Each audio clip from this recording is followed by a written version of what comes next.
Chapter 5. Belfast, Tuesday, April 2, 1912, 4:15 p.m. The stationer regarded Paddy with suspicion at first, but the freshly printed £1 note was as good as a letter of introduction from King George himself. At last the man said, "I'll be needing to send my boy to the bank with this note to make sure it's authentic."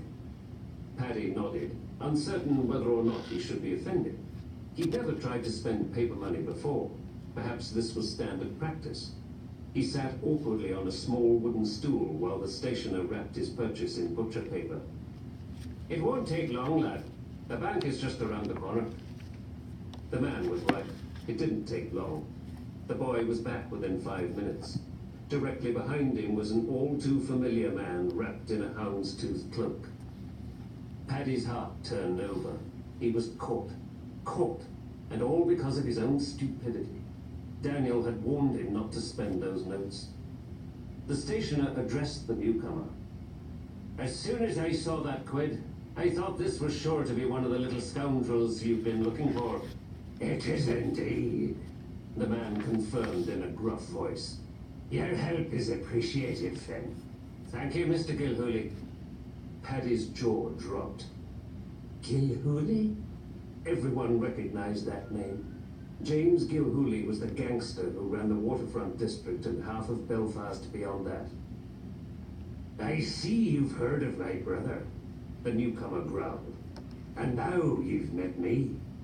The name's Kevin Gilhooly, and you'll not be wanting to forget it." Paddy could not believe how quickly their good fortune had turned to dust. Just a few days earlier, they had landed a king's ransom and had been treated as equals by Thomas Andrews himself. Well, when something seemed too good to be true, it usually was. They had stolen from the notorious Gilhoolys, and everyone knew the Gilhoolys never forgave anything. If you sinned against them, you were paid out many times over without exception. Paddy decided there was no point in trying to lie. "If we'd known it was you, we never would have done it, Mr. Gilhooly. We'll return your money, every farthing, and you'll not have trouble with us in the future." "Now that warms my heart," Kevin Gilhooly replied. "When I look at a thieving little waff-rat like you, I'm reminded of myself as a lad. But you stole from the Gilhoolys, boy, and we can't allow word to get around saying that's an acceptable state of affairs. We have to make an example of you, you and your partner. Now where would we be finding him?"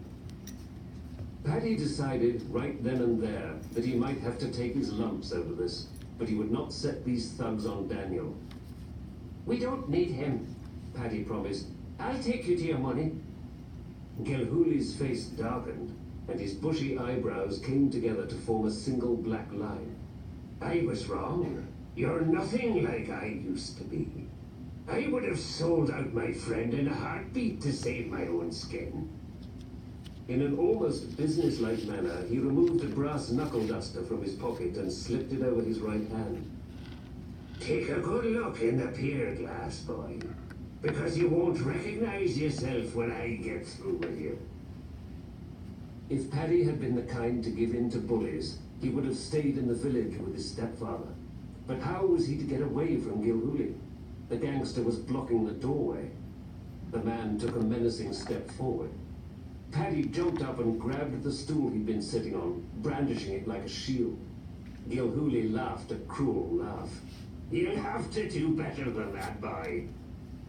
In a split-second decision, Paddy reared back and hurled the stool, not at Gilhooly, but at the shop's front window. The glass shattered into a million pieces, raining down on the pavement outside. Paddy was through that window while the shards were still falling, and once his feet made contact with the cobblestones, he was gone. He darted around corners, down lanes, and through back gardens, employing all the escape skills he had refined over the past year in order to stay alive. He made at least a dozen turns before even considering starting for home. Daniel had to be warned that they were being hunted by the worst gangsters in Belfast. He scrambled up the wall to the fire stairs, then squeezed inside the loose board. A stage whisper. "Daniel!" No answer. The abandoned print shop was empty. Daniel had probably gone out in search of food. Further investigation revealed another detail. All of Daniel's Titanic sketches were gone. The surge of excitement almost erased Paddy's fear of the Gilhoolies. Daniel must have taken them to Mr. Andrews. He had solved the puzzle of how to sink the Titanic. But that also meant he was out in the city with no idea that he might be in danger. Paddy climbed back down to the lane and started at a run for Queen's Island. The streets were crowded, but most people gave him a wide berth. A ragged street boy on the run usually had someone's purse in his possession. Just outside the entrance to the shipyard, he spied Daniel's slender figure marching along purposefully, the papers rolled up in his hands. Paddy raced to pull alongside him. "Daniel! Daniel, thank the Lord I found you!" Daniel was glowing. "Come with me to see Mr. Andrews. I have the answer." "Daniel, listen to me," Paddy exclaimed. "The £12 in the money clip. We robbed Kevin Gilhooly. That's James Gilhooly's brother."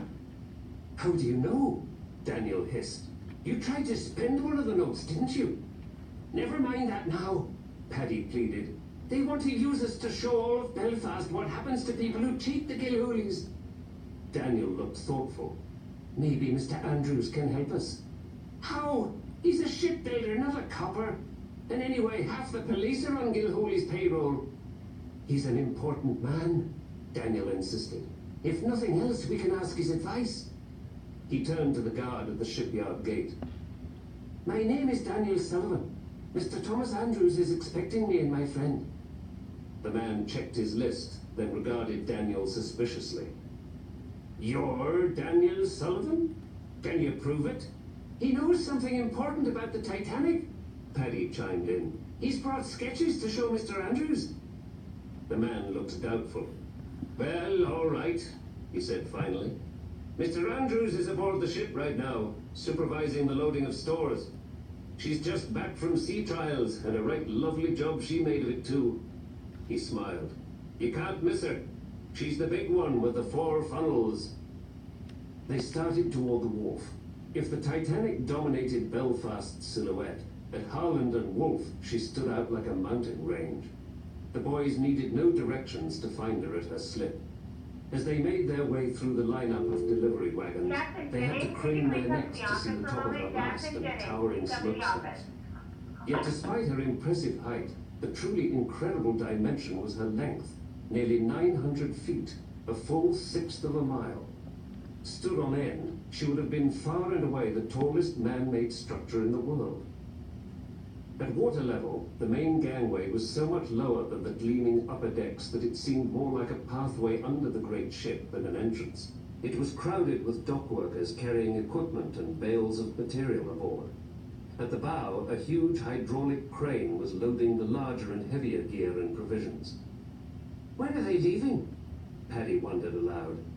Daniel noted the position of the sun low in the sky. "Soon. We have to find Mr. Andrews right away." It happened so suddenly that Paddy could barely remember it afterward. Out of the corner of his eye, he caught a glimpse of houndstooth fabric. And then the shillelagh came down across his back, knocking the breath from his body.